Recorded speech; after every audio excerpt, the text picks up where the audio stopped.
ಕಾಂಗ್ರೆಸ್ ಸರ್ಕಾರ ರಾಜ್ಯದಲ್ಲಿ ಸಾಲು ಸಾಲು ಬೆಲೆ ಏರಿಕೆಯ ಬಿಸಿಯನ್ನ ಮುಟ್ಟಿಸಿತ್ತು. ಆದ್ರೆ ಈಗ ಬೆಂಗಳೂರಿನ ವಿಧಾನಸೌಧವನ್ನು ಕೂಡ ಅಂದ್ರೆ ವೀಕ್ಷಣೆ ಮಾಡ್ಲಿಕ್ಕೆ ಶುಲ್ಕವನ್ನ ನಿಗದಿ ಮಾಡ್ತಿರುವಂತದ್ದು ಈಗ ಒಂದಷ್ಟು ವಿರೋಧ ಕೂಡ ವ್ಯಕ್ತಪಡಿಸ್ತಿರುವಂತದ್ದು. ಅಂದ್ರೆ ನಾನೀಗ ಸದ್ಯ ವಿಧಾನಸೌಧದ ಮುಂಭಾಗ ಇದ್ದೀನಿ. ಇಲ್ಲಿರುವಂತಹ ಪ್ರವಾಸಿಗರು ಅಥವಾ ಇಲ್ಲಿಯ ನಿವಾಸಿಗಳನ್ನ ನಾನು ಮಾತಾಡಿಸ್ತಾ ಹೋಗ್ತಿದ್ದೀನಿ. ಏನು ಬೆಲೆ ಏರಿಕೆ ಬಿಸಿಯನ್ನ ಮುಟ್ಟಿಸಿಯಾಗಿತ್ತು. ಅಂದ್ರೆ ಏನು ದಿನ ಬಳಕೆ ನಾವು ಮಾಡುವಂತಹ ವಸ್ತುಗಳ ಒಂದು ಬೆಲೆ ಏರಿಕೆ ಮಾಡಿ ಆಯ್ತು. ಈಗ ವಿಧಾನಸೌಧವನ್ನ ವೀಕ್ಷಣೆ ಮಾಡ್ಲಿಕ್ಕೂ ಕೂಡ ಶುಲ್ಕವನ್ನ ನಿಗದಿ ಮಾಡ್ಲಿಕ್ಕೆ ಸರ್ಕಾರ ಮುಂದಾಗಿದೆ. ಏನ್ ಹೇಳ್ತಾರೆ ಜನಸಾಮಾನ್ಯರು ಅನ್ನೋದನ್ನ ನಾನು ಮಾತಾಡಿಸ್ತಾ ಹೋಗ್ತಿದ್ದೀನಿ. ಸರ್, ಈಗಾಗಲೇ ನಿಮಗೆ ಗೊತ್ತಿದೆ ಬೆಲೆ ಏರಿಕೆಯ ಬಿಸಿ ಮುಟ್ಟಿ ಈಗ ತತ್ತರಿಸಿ ಹೋಗಿದ್ದಾರೆ ರಾಜ್ಯದ ಜನ. ವಿಧಾನಸೌಧವನ್ನು ಕೂಡ ವೀಕ್ಷಣೆ ಮಾಡ್ಲಿಕ್ಕೆ ಶುಲ್ಕವನ್ನ ನಿಗದಿ ಮಾಡ್ಲಿಕ್ಕೆ ಸರ್ಕಾರ ಮುಂದಾಗಿದೆ. ಏನ್ ಹೇಳಲಿಕ್ಕೆ ಬಯಸ್ತೀರಾ? ಸರ್, ಬೆಲೆ ಏರಿಕೆಯಿಂದ ಜನಗಳೆಲ್ಲ ತೊಂದರೆ ಅನುಭವಿಸ್ತಾ ಇದ್ದಾರೆ. ಆದ್ರೆ ವಿಧಾನಸೌಧಕ್ಕೂ ಶುಲ್ಕವನ್ನ ಆಗ್ತಾ ಇದೆ. ಇನ್ನು ನಾಳೆ MLAಗಳು ಇವ್ರನ್ನು ಭೇಟಿ ಆಗ್ಬೇಕಾದ್ರೆ ಶುಲ್ಕವನ್ನು ಬರ್ಸೋದ ಅದರಲ್ಲಿ ಏನು ಅಂತದ್ದು ಇದಾಗೋದಿಲ್ಲ.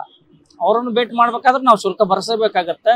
ಜನಸಾಮಾನ್ಯ ಇದೊಂದು ಹೆಚ್ಚಿನ ತೊಂದರೆ ಆಗ್ಬಹುದು ಅಂತ ನಮ್ಮ ಅಭಿಪ್ರಾಯ. ಈಗಾಗಲೇ ಏನು ಕಳೆದ 3-4 ದಿನದ ಹಿಂದೆನೆ ಶಾಶ್ವತವಾಗಿ ಲೈಟಿಂಗ್ ವ್ಯವಸ್ಥೆಯನ್ನ ಮಾಡಲಾಗಿತ್ತು ವಿಧಾನಸೌಧಕ್ಕೆ. ಅದಾಗಿ ಮಾರನೇ ದಿನಕ್ಕೆ ಈ ರೀತಿಯಾದಂತಹ ಒಂದು ಯೋಚನೆಯನ್ನ ಸರ್ಕಾರ ಮಾಡಿರುವಂತದ್ದು. ಅಂದ್ರೆ ಸರ್ಕಾರದ ರಜೆ ಅಂದ್ರೆ ಸಾರ್ವತ್ರಿಕ ರಜೆ ಬಂದ ಸಂದರ್ಭದಲ್ಲಿ ವೀಕ್ಷಣೆ ಮಾಡುವಂತ ಸಂದರ್ಭದಲ್ಲಿ ಶುಲ್ಕವನ್ನು ನಿಗದಿ ಮಾಡಬೇಕು ಅನ್ನುವಂತಹ ವಿಚಾರವನ್ನು ಇಟ್ಕೊಂಡು ಅದು ಮಾಡಬಾರ್ದು. ಜನಸಾಮಾನ್ಯರಿಗೆ ಇರುವಂತ ವಿಧಾನಸೌಧದಲ್ಲಿ ಎಲ್ಲ ಜನಸಾಮಾನ್ಯರಿಗೆ ಒಳ್ಳೆಯ ರೀತಿಯಿಂದ ಅನುಕೂಲ ಮಾಡಿಕೊಡ್ಬೇಕು. ಬಂದವರಿಗೆಲ್ಲ ವೀಕ್ಷಣೆಗಾಗಿ ಎಲ್ಲ ಅತಿ ಶುಲ್ಕವನ್ನು ಭರಿಸದೆ ಎಲ್ಲ ಜನಸಾಮಾನ್ಯರಿಗೆ ಅನುಕೂಲವಾಗುವಂತೆ ವಿಧಾನಸೌಧ ವೀಕ್ಷಣೆ ಮಾಡಬೇಕು.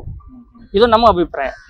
ಏನ್ ಹೇಳ್ತೀರಿ ಸರ್, ಈ ಒಂದು ನಡೆ ಸರ್ಕಾರ ಮಾಡಿರುವಂತದ್ದು ಸರಿನಾ?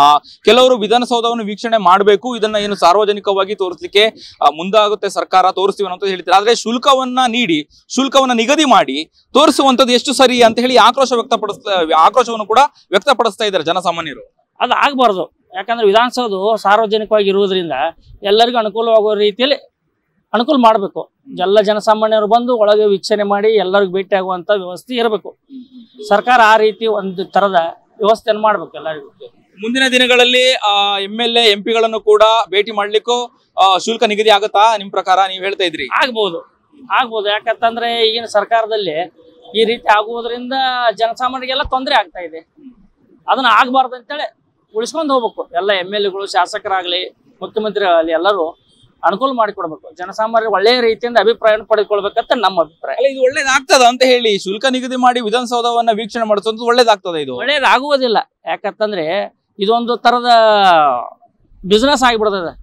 ಸೊ ಎಲ್ಲದಕ್ಕೂ ಶುಲ್ಕ ಅಂತಂದ್ರೆ ಗ್ಯಾರಂಟಿಗಳು ಮಾಡೋದು, ಜನಸಾಮಾನ್ಯರ ಮೇಲೆ ವೀಕ್ಷಣೆ ಮಾಡೋದಕ್ಕೆ ಇದನ್ನ ಮಾಡೋದು ಅಂದ್ರೆ ಎಲ್ಲ ತೊಂದರೆ ಆಗುತ್ತದ. ಅದಾಗಬಾರ್ದು.